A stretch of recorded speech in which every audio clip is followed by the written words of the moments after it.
नमस्कार दोस्तों, स्वागत है एक और धमाकेदार वीडियो में। जी हां दोस्तों, आज हम बात कर रहे हैं बॉलीवुड की आने वाली एक ऐसी फिल्म की, एक ऐसे तूफान की, एक ऐसे हंगामे की जिसे सुनकर आप हैरान हो जाओगे। जी हां दोस्तों, 15 अगस्त 2025 यह दिन भारत के लोगों के लिए बहुत खास होता है क्योंकि इस दिन भारत अंग्रेजों की गुलामी से आजाद हुआ था। इस दिन भारत के लोग अपने परिवार के साथ इस दिन को सेलिब्रेट करने के लिए पूरे देश में घूमते हैं। लेकिन इस दिन एक और बड़ा धमाका होने वाला है क्योंकि इसी दिन एक ऐसी फिल्म रिलीज होने जा रही है जिसका क्रेज न केवल इंडिया में बल्कि दुनिया के हर कोने में दिखाई दे रहा है। दोस्तों, जैसे ही इस फिल्म की घोषणा हुई है तब से इस फिल्म ने भारत में तहलका मचा दिया है। इस फिल्म ने सिर्फ पर्दे पर तबाही नहीं मचाई बल्कि भारत के हर बड़े सोशल मीडिया प्लेटफॉर्म से लेकर हर कोने में इस फिल्म का शोर है। आजकल आप भारत के किसी भी हिस्से में चले जाओ तो लोग बस इसी फिल्म के दीवाने नजर आते हैं। जी हां दोस्तों, मैं बात कर रहा हूं बॉलीवुड के बाप सनी देओल की आने वाली धमाकेदार फिल्म लाहौर 1947 की। दोस्तों, जैसे ही इस फिल्म की घोषणा करने के लिए सनी देओल अपनी टीम के साथ मंच पर आए, उसके बाद एक ऐसा तूफान खड़ा हो गया जो आज से पहले हमने किसी भी बॉलीवुड फिल्म के लिए नहीं देखा था। इस फिल्म ने न केवल भारत के लोगों के दिलों में जगह बनाई है बल्कि कुछ लोगों के लिए तो यह फिल्म एक पूरी दुनिया बन चुकी है। भारत के लोग इस फिल्म को देखने के लिए इतने बेताब हैं कि उन्होंने अभी से ही इस फिल्म के टिकट बुक करवाने शुरू कर दिए हैं और भारत के सारे मूवी थिएटर्स के बाहर सनी देओल के फैंस इतनी भीड़ लगाए बैठे हैं कि वहां खड़ा रहना भी मुश्किल हो गया है। और सबसे हैरान करने वाली बात यह है कि टिकट काउंटरों के बाहर लोग लाखों की लाइन में खड़े नजर आ रहे हैं। दोस्तों, इससे आप अंदाजा लगा सकते हैं कि यह फिल्म कितनी भयंकर होने वाली है। दोस्तों, सबसे मजेदार बात यह है कि इस फिल्म की अभी तक कोई छोटी सी झलक भी सामने नहीं आई है। केवल एक पोस्टर ही रिलीज हुआ है और उसी ने जो तबाही मचाई है वह आप अपनी आंखों से देख सकते हैं। अभी तक न तो टीजर आया है न ही ट्रेलर, और इस फिल्म का हाइप देखकर मैं खुद हैरान हूं। मैं कहता हूं कि यह फिल्म बॉलीवुड के इतिहास की सबसे महंगी फिल्म बनने जा रही है। दोस्तों, इस फिल्म पर सबसे बड़ा तूफान तब आया जब बॉलीवुड से एक ऐसा बयान सामने आता है जिसने इस फिल्म पर ऐसे कड़वे सवाल उठाए जिन्हें सुनकर आप भी दंग रह जाओगे। जी हां दोस्तों, सुनने में आ रहा है कि जिस एक्टर ने इस फिल्म पर सवाल उठाया है उसने सनी देओल को सीधी धमकी दे दी है कि इस फिल्म को भारत में बैन कर दो, वरना मैं इस फिल्म को किसी भी हाल में चलने नहीं दूंगा। जैसे ही इस एक्टर ने यह बयान दिया है, सनी देओल के फैंस बहुत ज्यादा हैरान हो गए हैं।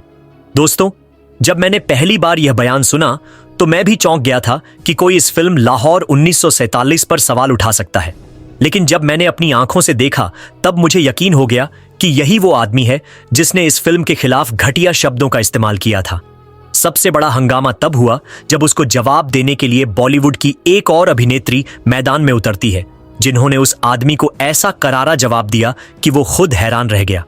दोस्तों, इन दोनों के बीच ये लड़ाई कैसे शुरू हुई, क्यों हुई और दोनों का नाम क्या है, हम सारा सच इस वीडियो में बताएंगे। तो वीडियो को कहीं भी स्किप मत करना। अगर आप सनी देओल के चाहने वाले हैं तो ये वीडियो आपके लिए बहुत इंपॉर्टेंट होने वाला है। जी हां दोस्तों, मैं बात कर रहा हूं फिल्म लाहौर 1947 पर उठे उस विवाद की जिसकी चर्चा इन दिनों पूरे भारत में हो रही है। क्या दोस्तों, आज इस फिल्म लाहौर 1947 पर एक ऐसे स्क्रीन राइटर ने सवाल उठाए हैं जिसे सुनकर आप चौंक जाओगे। जी हां दोस्तों, वो स्क्रीन राइटर और कोई नहीं बल्कि जावेद अख्तर हैं, जिन्होंने इस फिल्म पर ऐसे तीखे सवाल उठाए हैं कि सुनकर आपके रोंगटे खड़े हो जाएंगे। जैसे ही यह बयान सोशल मीडिया पर वायरल हुआ, थोड़ी ही देर बाद सनी देओल की मां हेमा मालिनी का जवाब आता है जिसमें उन्होंने जावेद अख्तर को ऐसा करारा जवाब दिया कि हर जगह हर कोने में इन दोनों के विवाद की चर्चा होने लगी है। दोस्तों, इन दोनों के बीच यह झगड़ा कैसे शुरू हुआ, क्यों हुआ, हम सारा सच इस वीडियो में डिस्कस करेंगे। तो वीडियो को अंत तक जरूर देखना और कहीं भी स्किप मत करना। दोस्तों, सनी देओल की आने वाली फिल्म लाहौर 1947 एक ऐसी फिल्म है जिसका क्रेज न सिर्फ इंडिया में बल्कि पूरी दुनिया में देखा जा रहा है, क्योंकि इस फिल्म में वह सच्चाई दिखाई जा रही है जिसे सुनने के लिए भारत के लोग इतने उतावले हो गए हैं कि वे सनी देओल को भगवान मानकर उनकी पूजा तक करने लगे हैं। क्योंकि जब भी सनी देओल बॉलीवुड में कोई फिल्म लेकर आते हैं तो उनके और जनता के बीच जो प्यार देखने को मिलता है उससे कई बॉलीवुड एक्टर्स को जलन महसूस होती है। दोस्तों, लाहौर 1947 में एक ऐसी कहानी दिखाई जा रही है जो हमने आज से पहले न कभी सुनी होगी न कभी देखी होगी। अगर हम बात करें इस फिल्म की कहानी की तो इस फिल्म की शुरुआत होती है, जी हां, मैं बात कर रहा हूं सनी देओल की उस बहुप्रतीक्षित फिल्म की, लाहौर 1947, जो आपको केवल सिनेमा नहीं बल्कि 1947 के उस खूनी बंटवारे का असली चेहरा दिखाने आई है। लेकिन दोस्तों, यह कहानी जो आप सुनने जा रहे हैं वह ट्रेलर या प्रमोशनल क्लिप से कहीं ज्यादा गहरी है। यह एक ऐसी कल्पनात्मक और भावनात्मक यात्रा है जो इस फिल्म के मूड, सार और जज्बातों को कैद करती है। चलिए शुरू करते हैं एक ऐसी कहानी से जो नफरत के अंधेरों में भी इंसानियत की रोशनी तलाश करती है। लाहौर 1946। लाहौर तब हिंदुस्तान का दिल हुआ करता था। कॉलेज रोड पर चाय की टपरियों से लेकर अनारकली बाजार तक हर कोना जिंदा लगता था। लोग हिंदू थे, सिख थे, मुसलमान थे, लेकिन सबसे पहले लाहौरी थे। और इसी शहर के एक मोहल्ले में रहता था अर्जुन सिंह। अर्जुन एक मिडिल क्लास सिख परिवार का बेटा। पिताजी स्वतंत्रता सेनानी, मां स्कूल टीचर थीं। अर्जुन जवान था, आंखों में सपने, सीने में जज्बा और हाथों में मिट्टी थी। वह मिट्टी जिसमें उसका सब कुछ था, उसका घर, उसका देश। लेकिन अर्जुन की कहानी सिर्फ मिट्टी तक सीमित नहीं थी। उसके दिल में एक नाम धड़कता था, ज़ारा अहमद, एक मुस्लिम लड़की। उसका घर अर्जुन के सामने वाली हवेली में था। दोनों बचपन से एक ही स्कूल में पढ़े, एक साथ बड़े हुए और बिना किसी इजहार के एक दूसरे से मोहब्बत कर बैठे।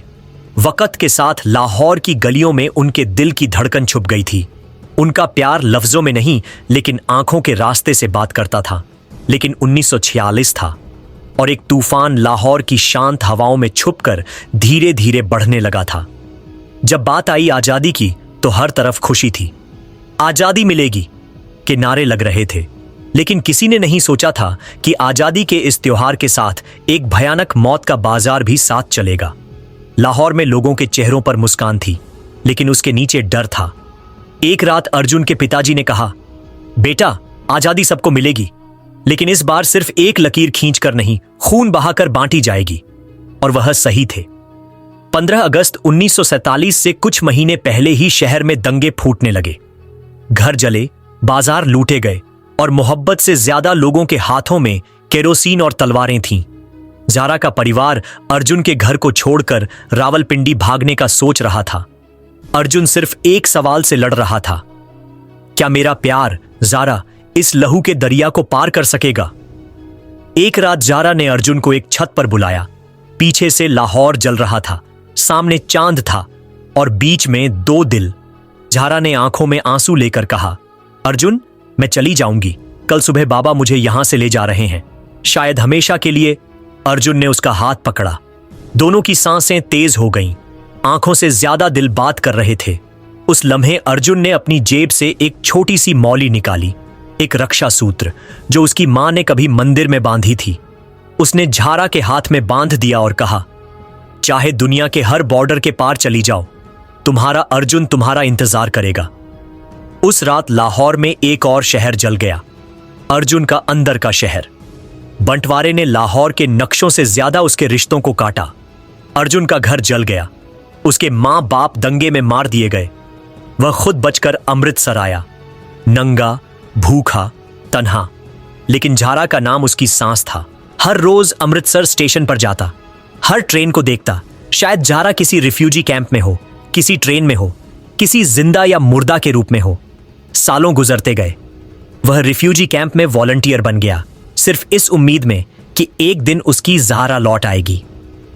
1957। अर्जुन अब एक स्कूल टीचर बन चुका था। उसके बाल सफेद हो चुके थे, लेकिन उसकी डायरी में अब भी ज़ारा के नाम के पन्ने नए थे। एक दिन उसके स्कूल में एक पत्र आया, पाकिस्तान से। एक औरत ने लिखा था, मेरा नाम ज़ारा अहमद है, लाहौर से रावलपिंडी चली गई थी। उस रात जो मौली तुमने बांधी थी अब तक मेरे हाथ में है। शायद ये मेरा आखिरी वक्त हो, लेकिन मरने से पहले मैं तुमसे मिलना चाहती हूं, एक बार। अर्जुन ने बिना देर किए पाकिस्तान का वीजा अप्लाई किया। उस समय के हिसाब से नामुमकिन था, लेकिन जब मोहब्बत सच्ची हो तो बॉर्डर भी कागज की रेखा बन जाता है।